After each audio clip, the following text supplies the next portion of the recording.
Seigneur, je t'invite pour écouter la parole éternelle, car c'est l'heure du choix. C'est l'heure du choix. C'est l'heure du choix. C'est l'heure du choix.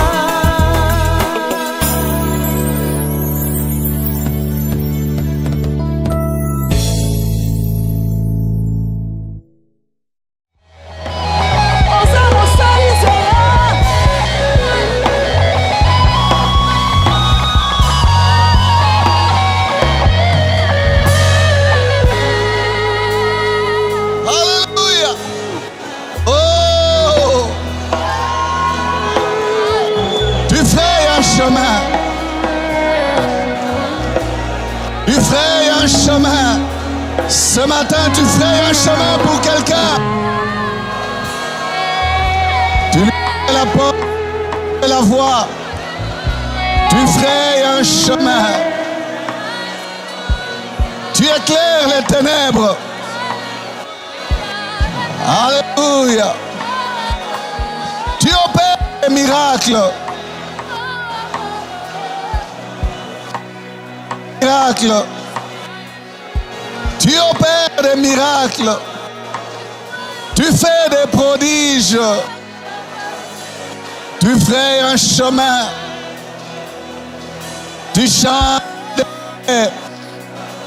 en des lieux verdoyants. Alléluia. Tu fais un chemin.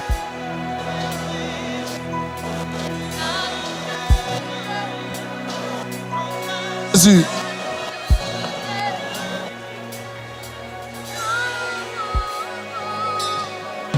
Alléluia. Merci Seigneur, merci notre Dieu. Tu frayes un chemin ce matin. Nous sommes là. Nous sommes là sur la tour du divin potier. Nous sommes là devant l'artisan de notre destinée. Nous sommes là devant ces grands créateurs que tu es. Nous sommes là devant les dieux qui nous a formés, les dieux qui nous a tissés dans les seins de nos mères, les dieux qui nous a donné d'entrer dans ce monde. Nous sommes là. Nous sommes là devant toi, Seigneur. Nous sommes là, Jésus. Visite ton peuple. Visite ton peuple, Seigneur. Visite-nous. Nous sommes venus à toi, chargés, fatigués. Donne-nous du repos. Tu nous donnes du repos, toi qui frayes un chemin. Tu as toujours la solution. Alléluia. Tu trouves toujours la solution. Il n'y a rien qui est impossible à toi, Seigneur. Les dieux de l'impossible. Les dieux qui essuient les larmes. Les dieux qui calment les douleurs. Les dieux qui guérissent les maladies. Les maladies que les hommes ont déclarées incurables. Les dieux de l'impossible. Les dieux tout-puissants. Là où l'homme a échoué, tu n'échoues pas. Quand l'homme abandonne, c'est là que toi, tu commences. Le Dieu qui est le chemin, la vérité et la vie. Alléluia, tu sais où tu nous conduis. Tu sais où tu nous mènes. Tu connais le chemin. Et tu frayes le chemin. Et tu es toi-même le chemin sur lequel nous nous sommes engagés. Nous n'allons pas nous perdre, Jésus, non.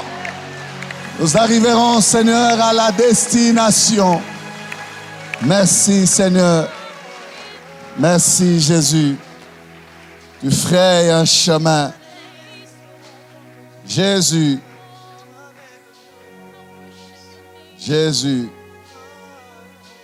Merci Seigneur. Parle-nous encore. Oui, nous voulons t'entendre. Nous voulons cette parole qui vient de toi. Pas une philosophie. Pas des discours de la sagesse humaine. Mais quelque chose qui vient du trône. Ouvre mes lèvres, Seigneur, et parle à nos cœurs. Seigneur, parle. Ton serviteur écoute. Au nom de Jésus, nous prions ainsi et nous disons tous Amen. Amen. Alléluia. La joie du Seigneur. Alléluia. Dieu est bon. En tout temps. Et lorsque les temps changent, Dieu reste bon. Amen. Que Dieu soit béni. Merci d'être là encore ce dimanche matin. Non, ce n'est pas une habitude que d'être là. Non, non, c'est une grâce. Certains ont voulu bien être là, mais ils sont empêchés. D'autres peut-être ne sont plus. Mais nous qui sommes là, nous sommes au bon endroit. Amen. C'est ici qu'il fallait être en ce moment. Alléluia. Luc chapitre 7, verset 11 jusqu'à 16. Luc 7, 11 à 16. Nous lisons pour nous tous. Le jour suivant, Jésus alla dans une ville appelée Naïn. Ses disciples et une grande foule faisaient route avec lui. Lorsqu'il fut près de la porte de la ville, voici, on portait en terre un mort, fils unique de sa mère, qui était veuve.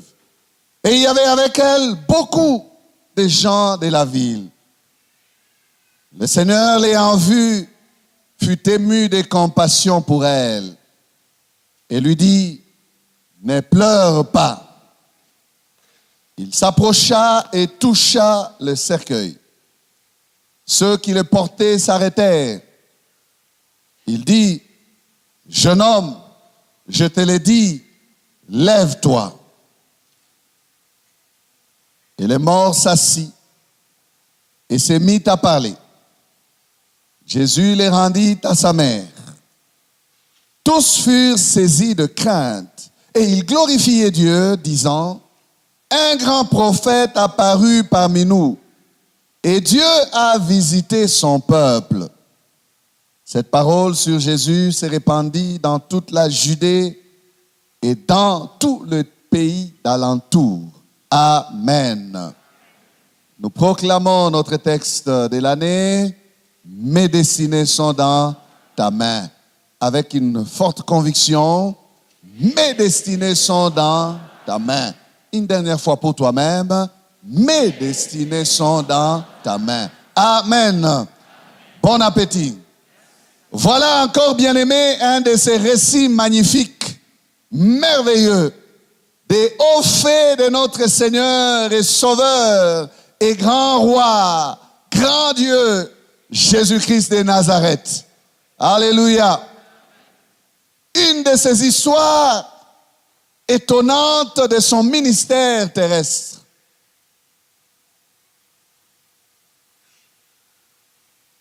La destinée retrouvée. 2 points. Le fils de la veuve de Naïn. Cette histoire se passe au lendemain. Voyez, on nous dit au lendemain ou les jours suivants. Jour suivant de quoi, de qui, de quelle affaire. Si vous remontez les versets précédents, vous verrez, jour suivant, du jour où il a opéré les miracles du serviteur, du centenier qui lui disait, Seigneur, je ne suis pas digne que tu entres dans ma maison, mais dis un mot seulement et mon serviteur sera guéri.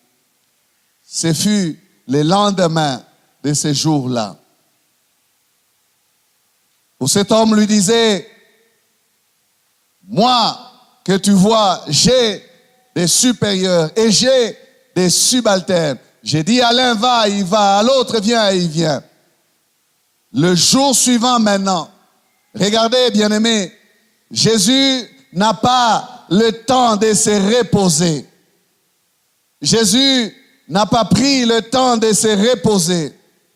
Les jours suivants déjà, il est parti en voyage. Il est allé vers la ville de Naïn. Il arrive à Naïn. Le Fils de l'homme n'avait pas de repos sur terre. Il est venu pour travailler. Il est venu pour servir. Pas de repos pour lui. Pas de temps mort. Pas de temps pour dire, hier, j'ai fait des miracles. Aujourd'hui, je dois me reposer. Ne me dérangez pas. N'avez-vous pas vu des choses extraordinaires que j'ai faites hier? Aujourd'hui, c'est un temps de pause. Non, non.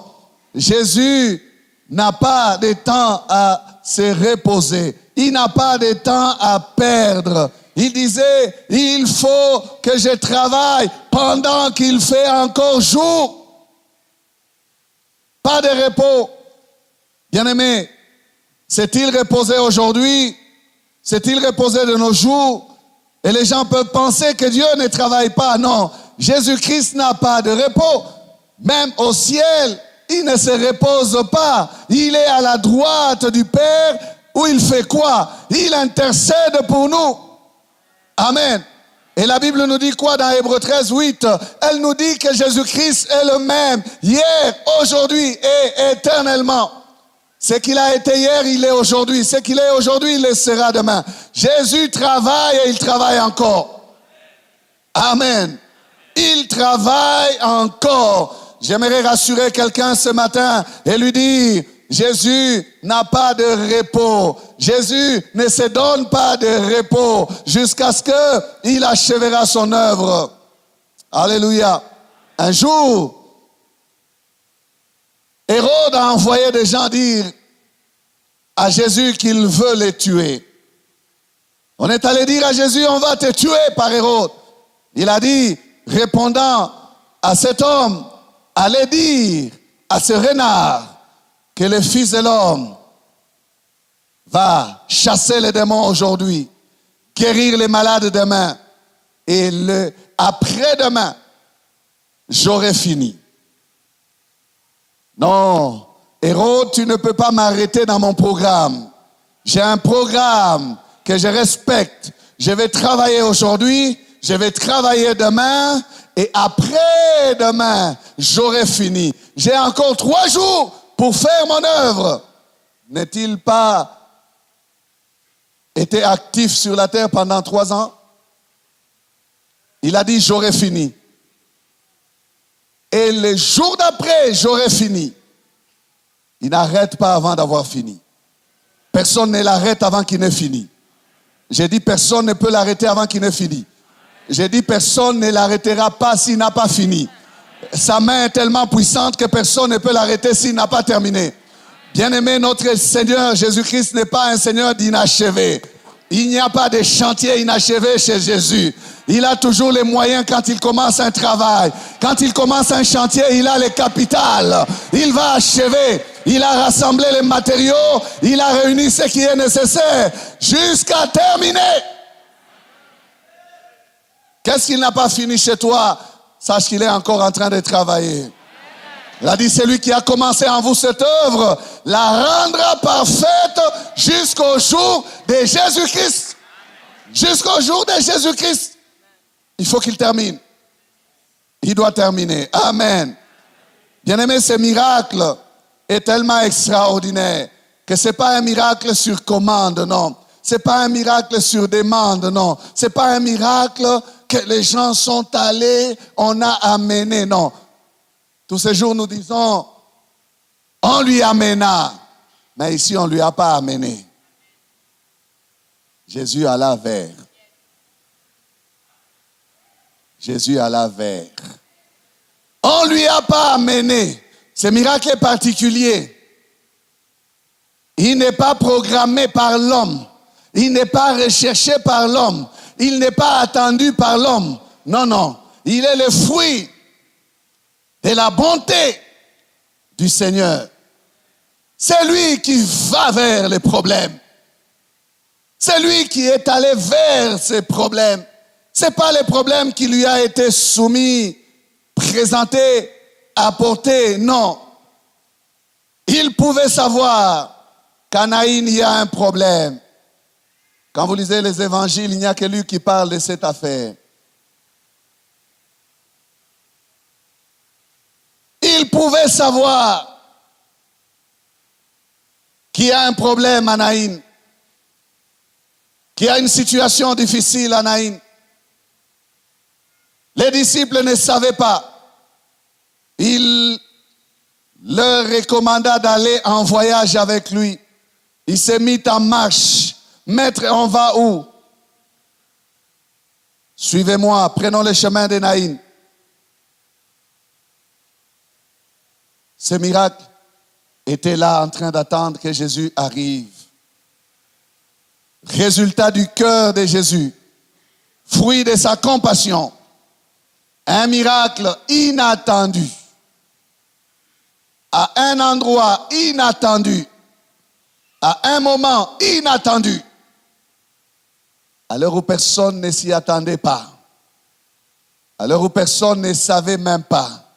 Non, personne n'est allé demander à Jésus, voilà, il y a un fils qui est mort, viens le ressusciter. Seigneur, si tu eusses été là, mon fils ne serait pas mort. Non, non, c'est pas comme ça avec la résurrection du fils de Naïn. Résultat du cœur de Jésus. Il pouvait savoir qu'à Naïn, il y a une destinée à prolonger, une destinée à retrouver. Il faut qu'on y aille. Et il s'est levé et il est allé vers Naïn. C'était dans son programme. Il n'a rien fait d'autre dans cette ville. Il n'a pas fait quelque chose même qui est connu dans la Bible de cette ville. Rien. C'était pour ça qu'il s'était déplacé.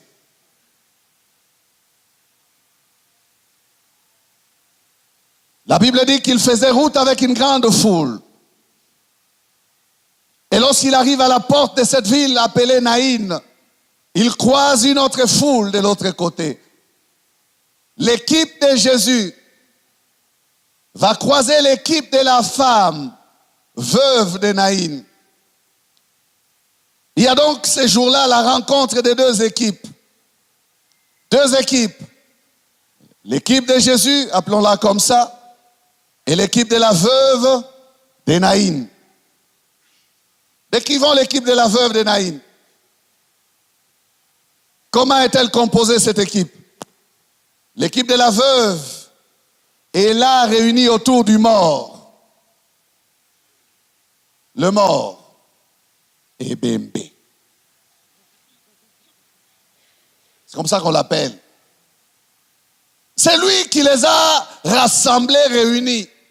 Ils sont réunis autour du mort, autour de la mort du fils de cette veuve.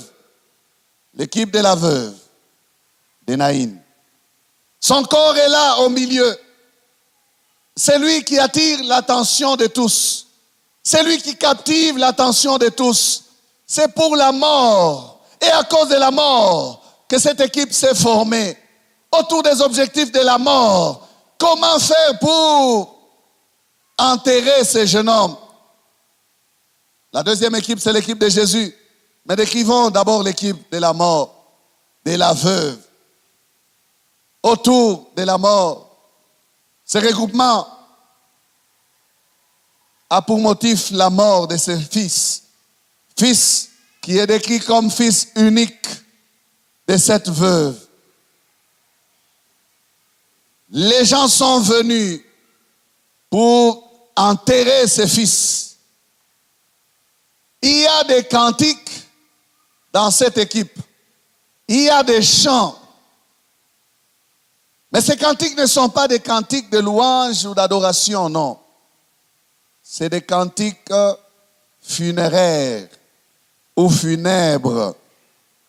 On chante et on pleure. C'est des chants de deuil. Dans cette équipe, il y a des prières. Mais ces prières ne sont pas des prières de louange ou d'adoration. C'est des prières liturgiques, cérémoniales, pour procéder à la mise en terre. On était en train de vouloir mettre en terre le mort, le cadavre, le corps du fils de cette veuve. Dans cette équipe, bien-aimée, c'est les malheurs. Ils sont sur la rue du malheur.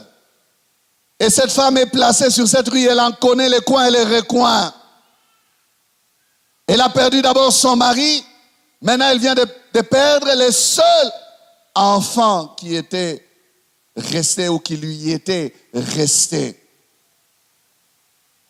Quand on entend pleurer cette veuve bien-aimée, elle a des paroles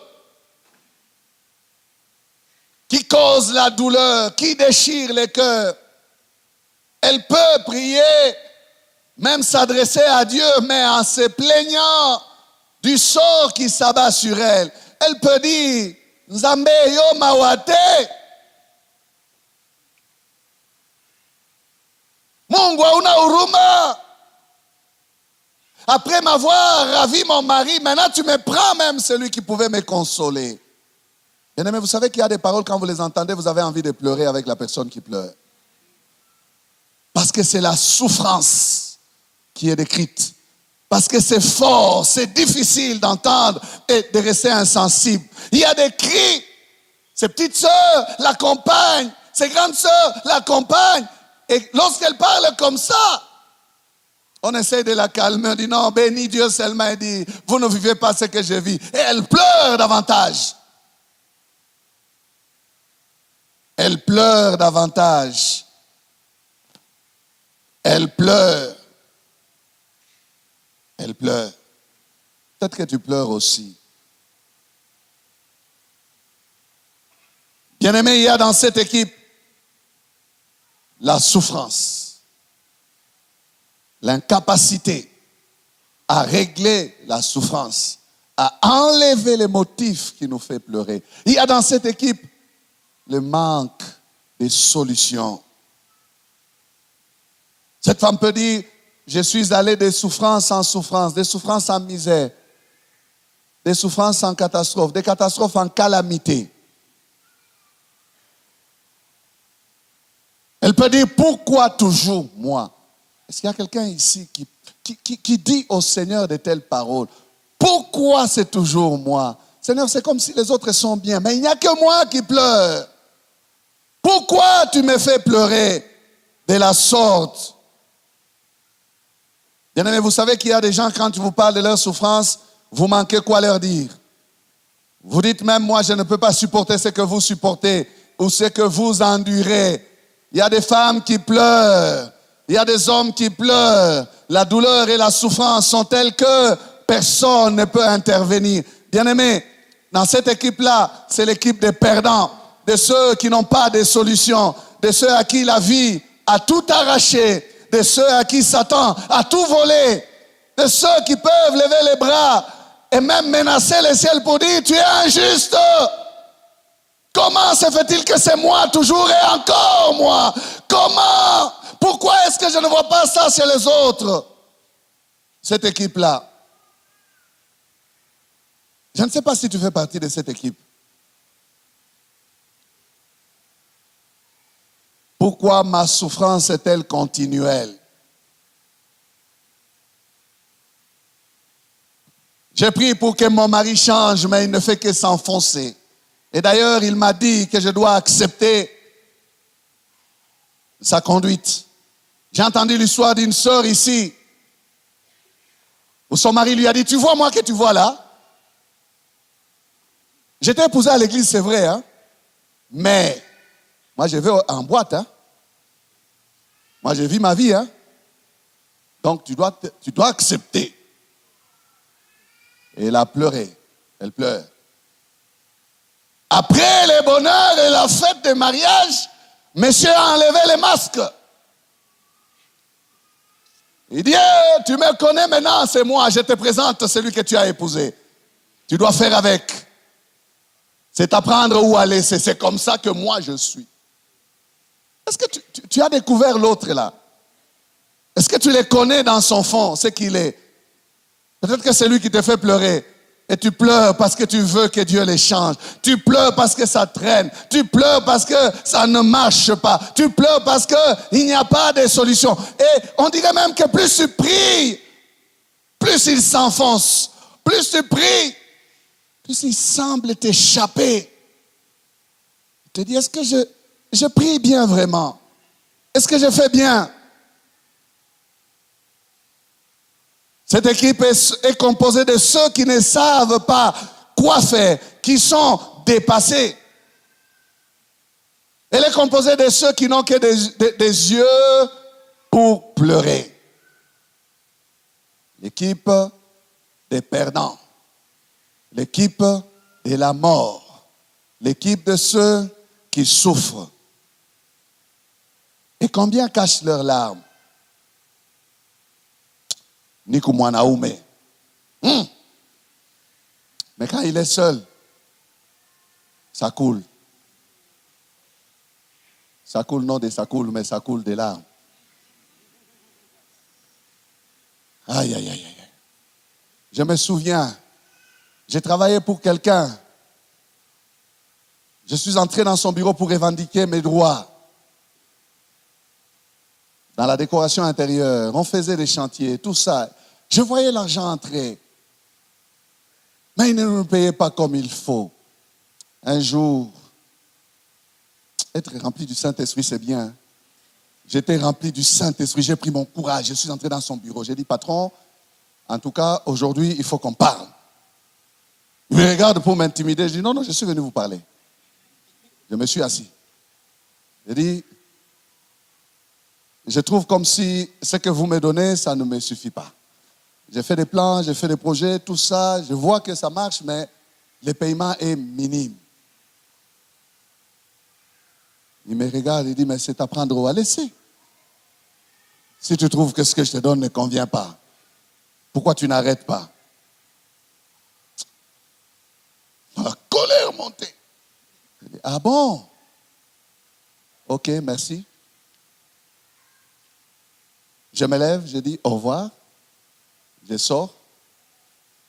Bien aimé, tout d'un coup, c'est comme si un poids est tombé sur moi. Donc quand j'étais dans son bureau, j'étais fort.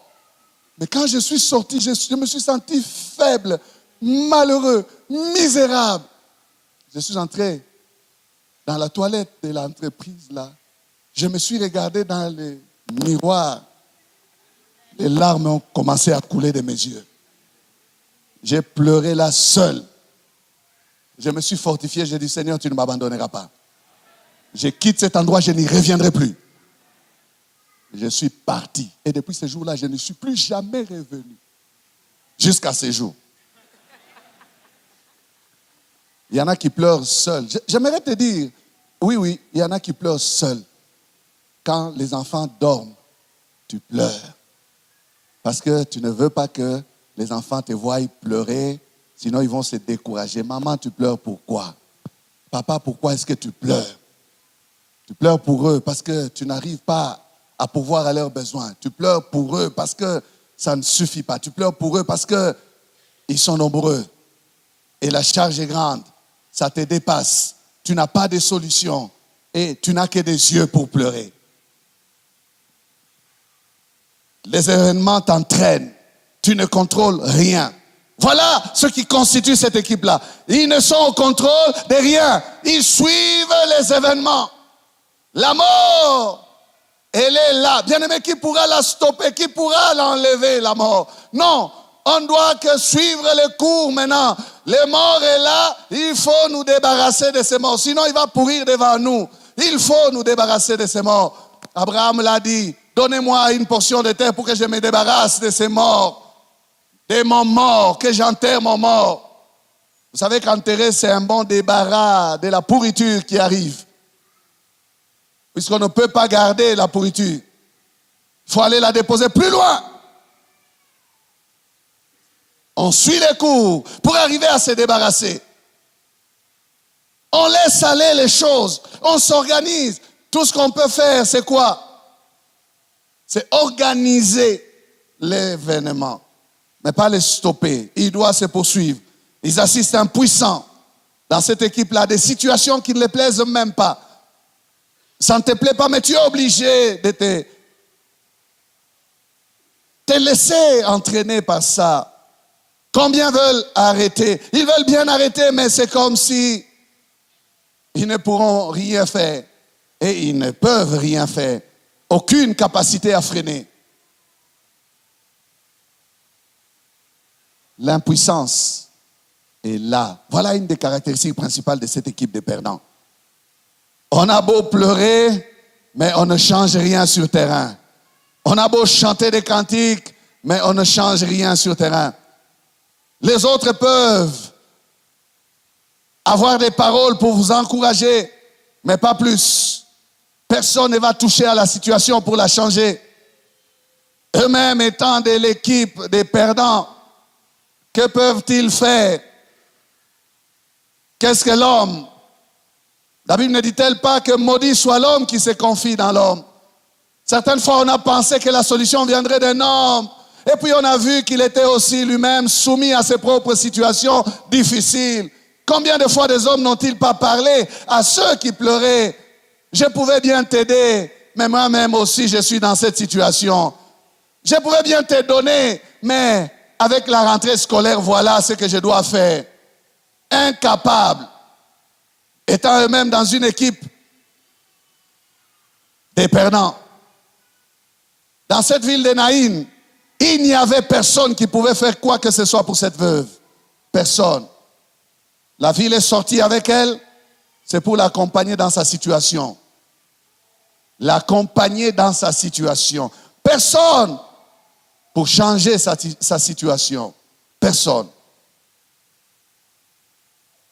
On peut cotiser, contribuer, acheter les cadavres, porter les cadavres, t'amener vers le cimetière et même être prêt à le mettre en terre.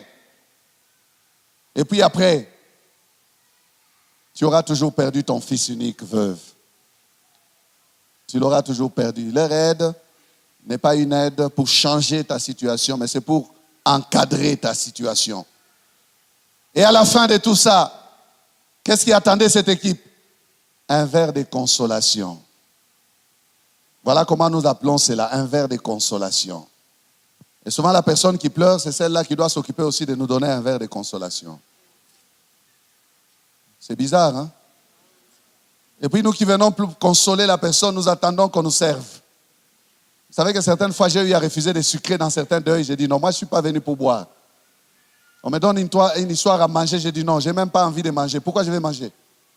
Est-ce que je ne mange pas? Je viens manger ici? Non, ici je suis venu pour vous consoler. Bien-aimés, lorsque nous allons dans les deuils, c'est à nous de faire des choses, pas à nous de recevoir. Je ne sais pas notre culture, pourquoi nous sommes comme ça.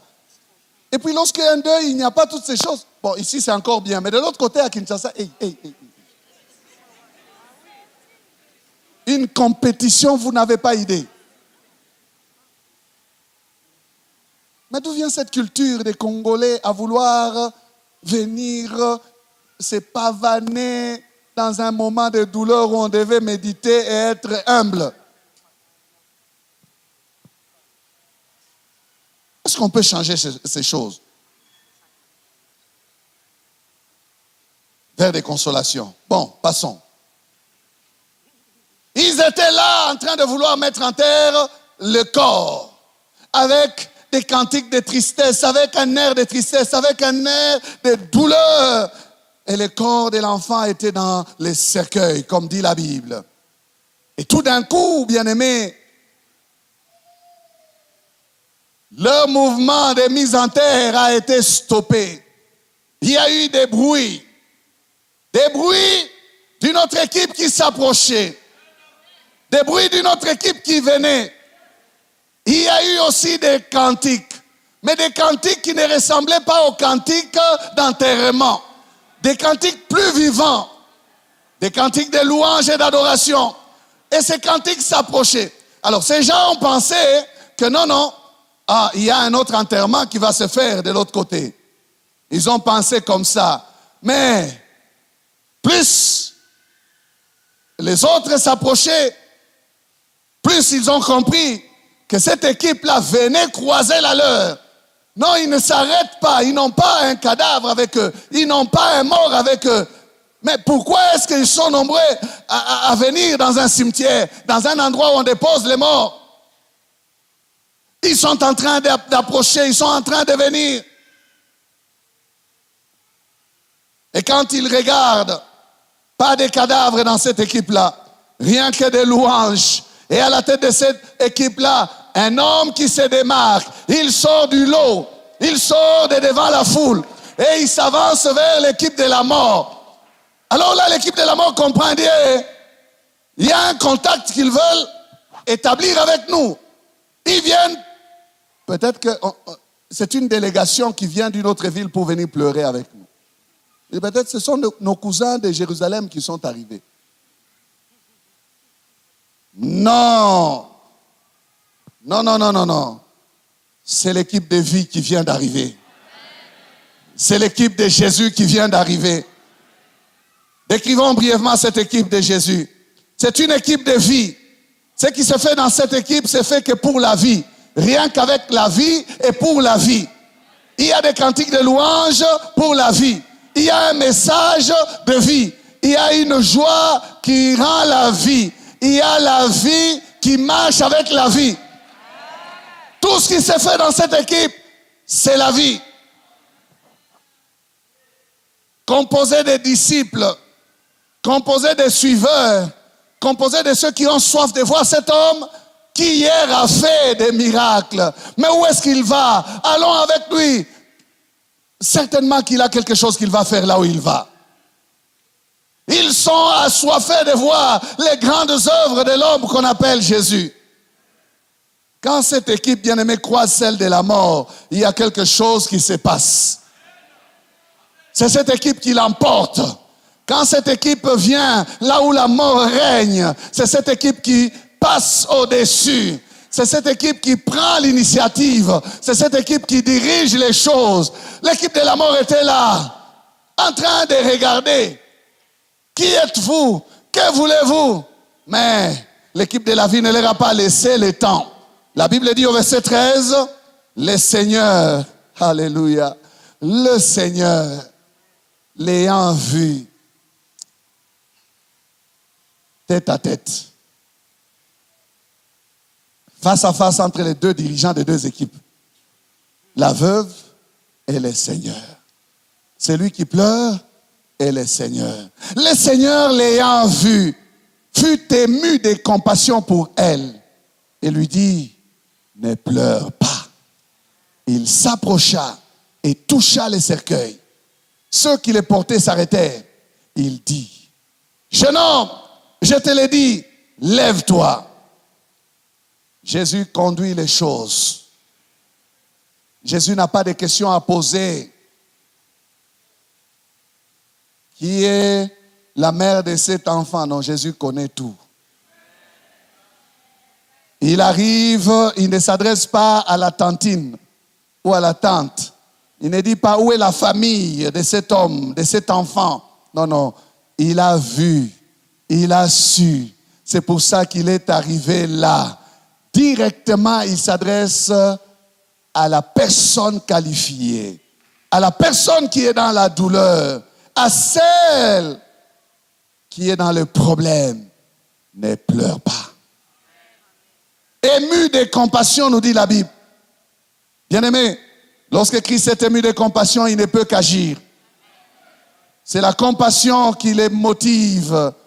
Jésus, ému de compassion, quand il regarde la condition dans laquelle l'homme se retrouve, il ne peut que faire quelque chose pour les sortir de là.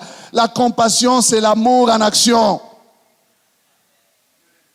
C'est l'amour au secours du nécessiteux. L'amour qui veut vivre ce que l'autre vit et qui veut résoudre ce qu'il vit. Ému de compassion. La compassion l'empêche de passer outre. La compassion l'empêche de laisser la personne dans sa situation. La compassion le pousse à secourir. Comment est-ce que Jésus pouvait pleurer avec cette foule pour dire, on vous assiste? Non, non, on va vous aider à apaiser les cercueils. On va aussi donner notre contribution pour les vers de consolation à la fin. Ça, ce n'est pas Jésus. Une seule phrase. Ne pleure pas. Il parle à cette femme, il lui dit, ne pleure pas, ne pleure pas. Ça, c'est Jésus qui le dit. Celui qui dit ne pleure pas, il est aussi capable d'enlever ce qui te fait pleurer. Il ne dit pas comme nous, ne pleure pas, acha, acha, acha, et puis après quoi? Rien. Tika rolé là. Et puis au salinine pour na tika rolé. Tika ngana là. Acha kulia, unanifanyia nini? Unyache nilie loin. Et plus vous dites acha kulia, c'est plus vous provoquez les pleurs. Et souvent c'est comme ça. Acha. Vous avez déjà remarqué que ceux qu'on tienne là, ils n'arrêtent pas. Vous les tenez, mais ils font oh.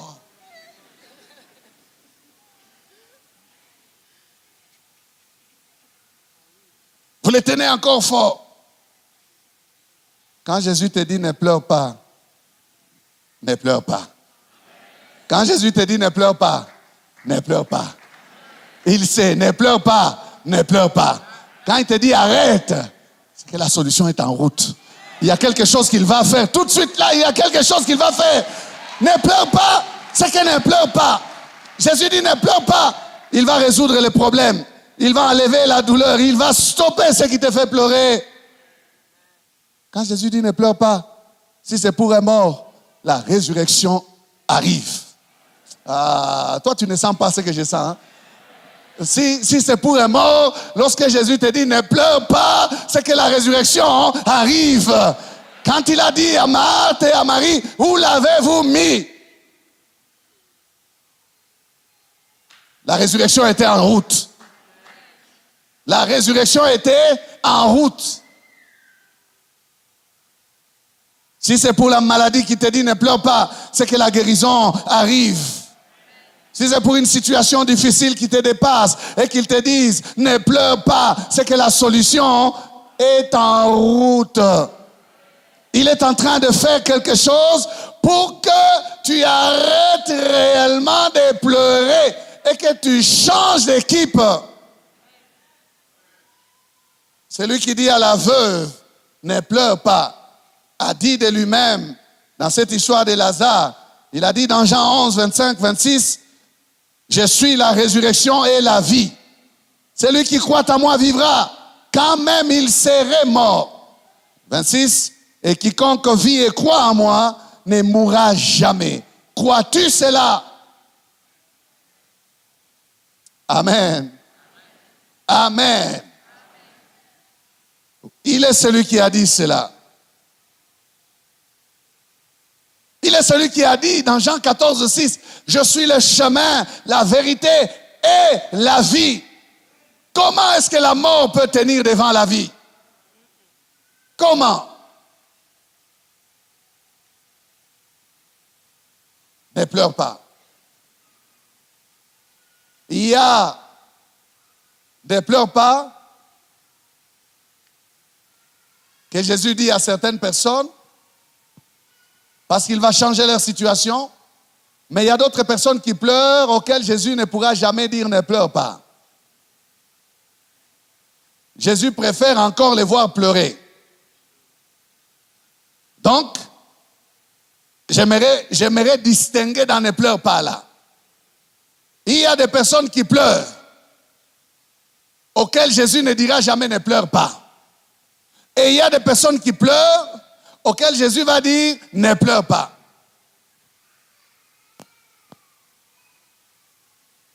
Pierre avait dit, moi je ne peux pas accepter que toi tu meurs. Jésus lui a dit, avant que les coqs ne chantent, tu vas me renier 3 fois. Et le matin, lorsque Jésus a regardé Pierre, la Bible dit que Pierre sortit et pleura amèrement. Jésus a continué son chemin. Est-ce que quelqu'un commence à comprendre? Il y a des personnes auxquelles Jésus ne dira pas ne pleure pas. Ces personnes qui pleurent parce que, ayant été frappées des remords de leurs péchés, Jésus doit les laisser pleurer. Oui, oui. Les pleurs de repentance, Jésus les laissera couler. Les larmes de repentance, Jésus les acceptera. Il était dans une maison, une femme est venue verser des larmes à ses pieds. Elle a pleuré. Depuis Jésus était en train de manger. Il mangeait, il buvait du café. Elle pleurait. Elle a mouillé de ses pieds ses larmes. Elle a pris ses cheveux et les a essuyés. Vous avez entendu Jésus dire, femme, ne pleure pas.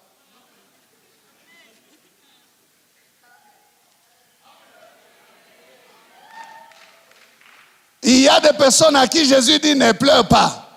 Mais il y a d'autres personnes à qui Jésus ne dira pas ne pleure pas. Je ne sais pas toi tu es de quel côté. Est-ce que tes pleurs là, Jésus doit intervenir ou bien il doit te laisser? C'est toi-même qui sais. Hein? Tu sais. Mais si je pleure, je sais pourquoi je pleure. Et si Jésus ne me dit pas ne pleure pas, je sais pourquoi il ne me le dit pas. Les pleurs de repentance, des remords, des regrets, à cause du péché, à cause de la conduite, à cause des conséquences de ce que nous avons fait. Il n'y a pas de ne pleure pas. Au contraire, là, pleure. Verse encore d'abondantes larmes. Mais il y a une autre catégorie de personnes qui pleurent. Jésus ne leur dit, ne pleure pas, qui n'ont rien fait. Les pleurs de l'adoration. Vous savez, il y a des pleurs dans la prière, l'adoration.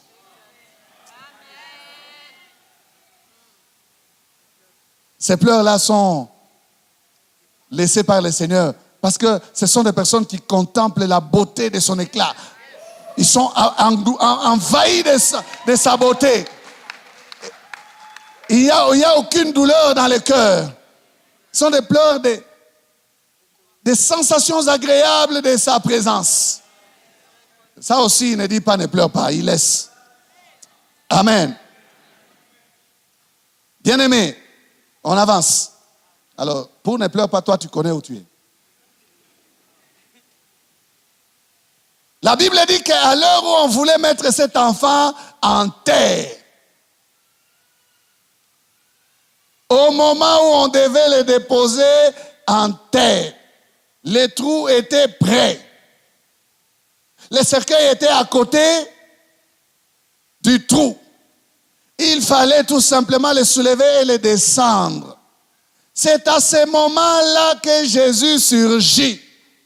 Jésus, il a un chrono. Jésus a l'horloge qui est réglée sur ta destinée. Dans la matière de la destinée, Jésus n'arrivera pas après qu'on t'ait déjà mis en terre. Jésus n'arrivera pas dans ta destinée après qu'on t'ait déjà enterré. Non, non. Il arrivera au moment avant qu'on ne t'enterre. Ils vont creuser les trous, mais ils ne vont pas te mettre. Ils vont préparer les choses. Mais parce que tu as une destinée, avant qu'ils ne te descendent pas, Jésus apparaît. Ça sera au moment avant qu'on ne te mette. Bien-aimé, personne ne pourra enterrer ta destinée. Bien-aimé, même celui qui est au bord de ton trou pour te pousser pour que tu entres, si celui qui tient ta destinée te tient, il viendra en ce moment-là. C'est à ce moment-là que Jésus arrive. C'est à ce moment-là que Jésus s'élève. C'est à ce moment-là que Jésus stoppe l'action de l'équipe de la mort. Alléluia. Dans la destinée retrouvée, l'intervention du Seigneur s'est faite au moment M. Au moment M. Jésus sait quand s'élever et agir pour récupérer une destinée qui s'en va à la perte. Ah, c'est une grâce que ce jeune homme a eue. Il suffisait de 5 minutes après. Il n'y a plus personne. Vous savez, lorsqu'on a déjà mis en terre, on commence à mettre en terre. qu'est-ce que les gens font? Ils se dispersent. Ils commencent à aller à l'endroit indiqué pour le vers de consolation.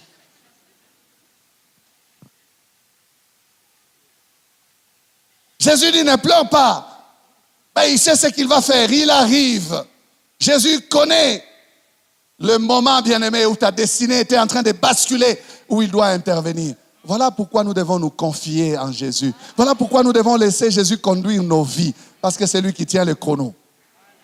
C'est lui qui connaît les grandes étapes de notre destinée. Il sait que si je ne descends pas maintenant et que je n'agisse, mon fils est perdu. Ma fille est perdue. C'est le moment où je dois arriver. Et il arrive à ce moment-là. Il s'approcha et toucha le cercueil. Oh, cet homme, il va droit au but. Bien-aimé, ce jour-là, c'était pas disperser la foule. Et il va à l'écart. Non, non. Jésus vient. Il touche le cercueil. Que dit la Bible? Il a une telle autorité que personne ne lui dit, papa, non, non. Ceux qui portaient les cercueils s'arrêtèrent. Il touche. Je crois que les regards seulement de cet homme, les gens ont compris qu'il y a quelque chose. Mais c'est qui cet homme? C'est l'oncle du défunt qui était... Il va dire le dernier mot.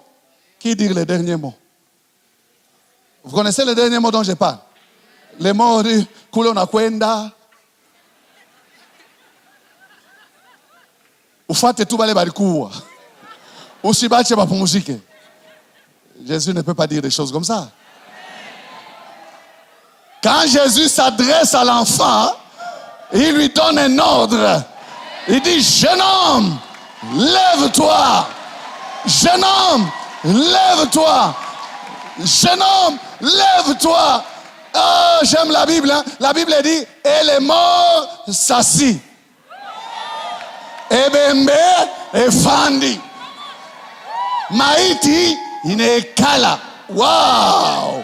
Et les morts s'assit. L'heure vient et elle est déjà venue où les morts entendront la voix du Fils de l'homme et ceux qui l'auront entendu vivront. Ceux qui l'auront entendu vivront. Jeune homme, lève-toi. Jeune homme, lève-toi. Oh, bien-aimé, bien-aimé, attention, attention à cet homme. Jésus égale à Jésus. Jeune homme, lève-toi. Je te l'ai dit. Et il se lève. Un ordre. Le chef de la vie commande à la mort. Et la mort obéit. Oh mort, où est ta victoire? Oh mort, où est ton triomphe? C'est la vie qui t'ordonne. C'est la vie qui t'ordonne. Le mort s'assit. La victoire a anéanti la défaite. Tellement que les morts étaient morts. La Bible appelle bien les morts. Le mort s'assit. Bien-aimé, ce n'est pas une histoire fabriquée. Il était bien mort. Le mort s'assit. Imaginez la foule. Il a poussé un cri. Un cri d'étonnement. Il n'y a qu'à Jésus à qui la mort peut ainsi obéir. Pas autre chose. Bien-aimé, laisse que ce qui est en train de mourir en toi puisse obéir à la voix du Seigneur que tu entends. Que ce qui est en train de mourir, j'ai dit, entende la voix du Fils de l'homme. Entende la voix de la vie. Et que cela revienne à la vie. Que cela revienne à la vie. Ce jour-là fut terrible, bien-aimé. La destinée du mort a changé. La destinée du mort a changé. Vous savez, lorsque ta destinée change, ta destination change aussi. Lorsque ta destinée change, ta destination doit changer aussi. Ce jour-là, ce ne fut plus la tombe. La destinée d'un mort, c'est le tombeau. Mais la destinée d'un vivant, c'est la maison. Et ne cours pas après une destination. Non, cours après celui qui tient ta destinée. Lorsque tu as ta destinée, tu as une destination. Quand tu as une destination, tu vas arriver. Parce que celui qui tient ta destinée te tient aussi. Si tu as une destinée, tu as une destination. Est-ce que je parle à quelqu'un? Regarde ton voisin. Demande est-ce que tu connais ta destination? Elle est dans ta destinée. Si tu as une destinée, tu as une destination. Tu ne peux pas arriver à destination sans destinée. Il y a des gens qui errent partout parce qu'ils n'ont pas de destinée. Ils tripotent ici, ils essayent là-bas, ils débrouillent là-bas, sans destination fixe. Parce que, pas encore de destinée. Il est question d'une destination connue de Jésus. Alléluia. Tu retrouves ta destinée, tu as une destination. Ne cherche pas une destination. Sois seulement concentré à travailler sur ta destinée. Je ne sais pas ce que je serai demain. Quelqu'un est venu m'annoncer cette semaine des rêves. J'ai dit, frère, Dieu connaît toutes ces choses. Je ne m'inquiète pas. Je dis, oh pasteur, j'ai vu. Je dis, frère, prie seulement. Est-ce que nous connaissons notre avenir? Oh, Minaona. Écoutez, ne faites pas trembler les gens avec Minaona. Ce n'est pas un problème pour celui qui a une destinée. Lorsque tu as une destinée, Atabanakone Abiadje, ça sera toujours dans ta destinée. Tu ne sortiras jamais de ta destinée. Tu t'appuieras toujours sur celui qui a tes destinées dans sa main. Alors pourquoi est-ce que je vais avoir peur parce qu'il y a un rêve? Pourquoi est-ce que je vais m'inquiéter parce que, oh non, on m'a dit, oh non. Quelqu'un me disait, oh non, toi là-bas, je vois que l'année ne va pas se terminer, tu vas mourir. L'autre a dit, amen. Et il était calme. À la fin, l'homme qui l'a dit, oh tu vas mourir, il a appelé, mais pourquoi tu as dit amen quand j'ai dit, puisque qu'il en soit ainsi, tu as dit que je vais mourir, que je meurs? Et il était perdu parce qu'il croyait que, il va dire, ça nous faut un Dieu. Tu amènes l'offrande, on va prier, la mort ne va pas te frapper. Waouh! Oui, c'est toi qui changes la destinée. Hein? Qui a le pouvoir de changer la destinée de quelqu'un? Personne. Nos destinées sont dans sa main.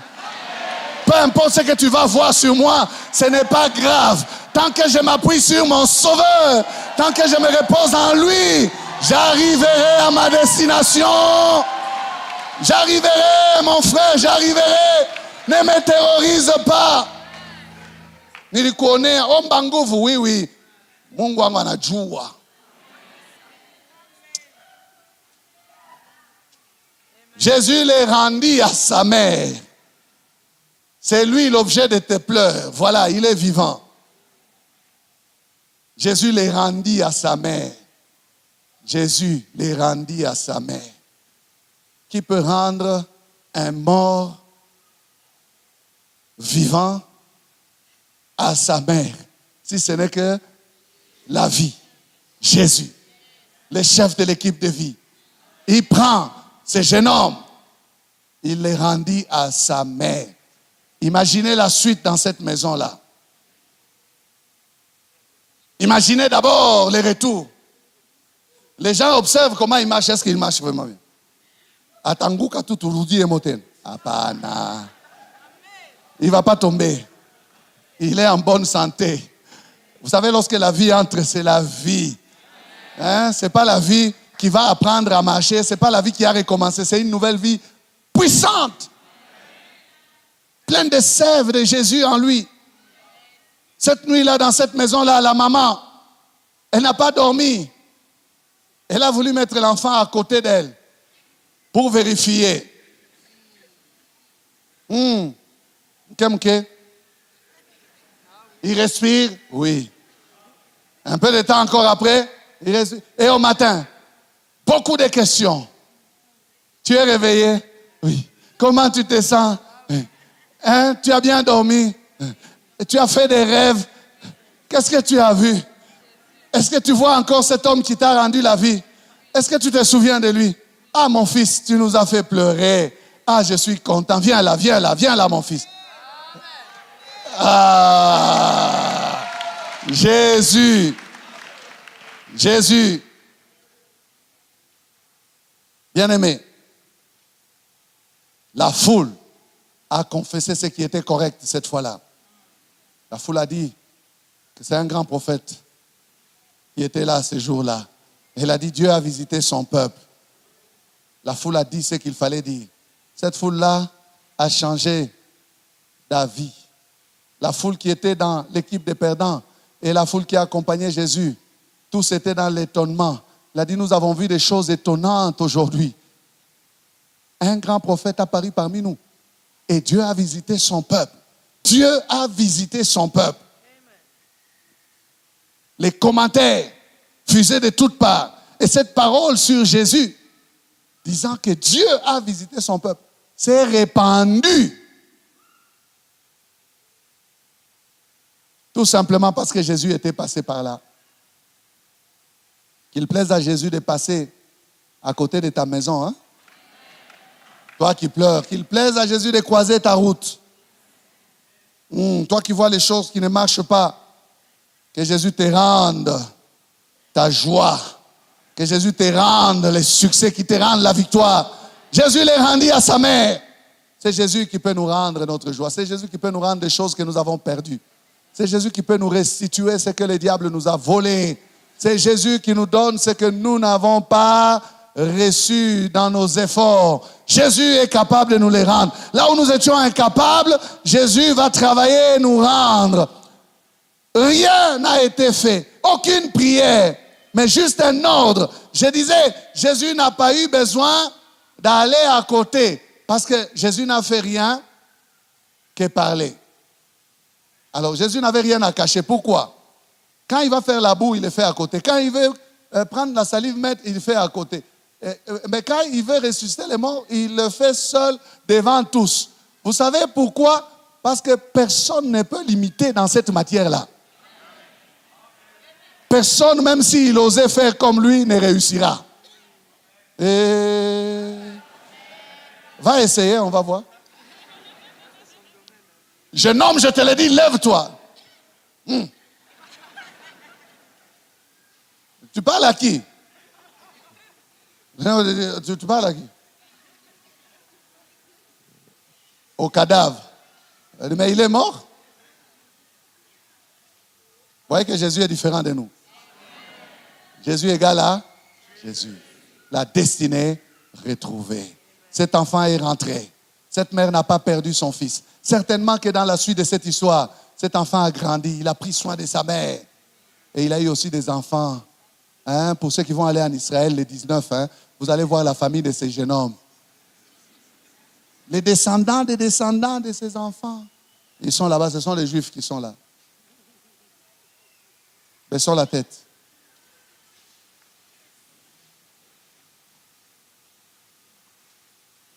Y a-t-il quelqu'un qui pleure? Y a-t-il quelqu'un qui pleure? Et à qui Jésus peut dire, ne pleure pas. Laisse-lui la possibilité d'enlever la cause de tes pleurs. Si ce ne sont pas des pleurs de repentance, il enlèvera la cause à cause de sa compassion. Lève-toi. Y a-t-il quelqu'un qui pleure parce qu'il a besoin de se repentir? Celui-là, il ne peut que pleurer. Jésus te laissera pleurer pour te guérir. Tu en as besoin, pleure. Répands-toi, verse des larmes abondantes pour te remettre en communion avec Jésus. Commence à parler au Seigneur, toi qui es debout.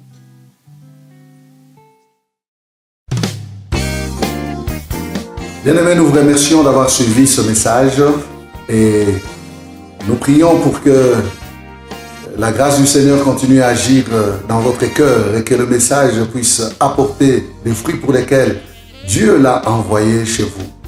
Nous voulons juste vous encourager à vous qui n'avez pas encore donné votre vie à Christ, à faire cette prière avec nous maintenant et à faire cette prière avec un cœur ouvert et une décision venant de votre cœur. Vous pouvez juste prier avec nous maintenant, en répétant ces paroles après moi et en disant ceci. Seigneur Jésus, je t'ouvre mon cœur, je te donne ma vie. Sois mon Seigneur et mon Sauveur. Pardonne mes péchés, Seigneur. Inscris mon nom dans ton livre de vie. Je m'abandonne à toi. Que le Saint-Esprit m'aide à te suivre et à te servir. Merci pour la nouveauté de vie et merci pour, Seigneur, au Dieu de gloire, l'obéissance à ta parole que tu crées en moi. parce que c'est toi qui crées le vouloir et le faire, selon ton bon plaisir. Je te dis merci. Amen. Que Dieu vous bénisse parce que vous avez pris la décision de devenir chrétien et de vous engager à suivre Jésus et à les servir. Vous pouvez nous contacter au numéro qui apparaît à l'écran et nous serons toujours disposés à répondre à vos questions, à vos préoccupations. Nous sommes là pour vous servir et nous serons aussi heureux d'avoir un temps de prière avec vous dans nos installations 6 avenue Kasavubu, Sandoa, à l'église La Parole Éternelle, ici à Lumbashi. Que Dieu vous bénisse, que sa grâce et sa paix soient dans vos maisons.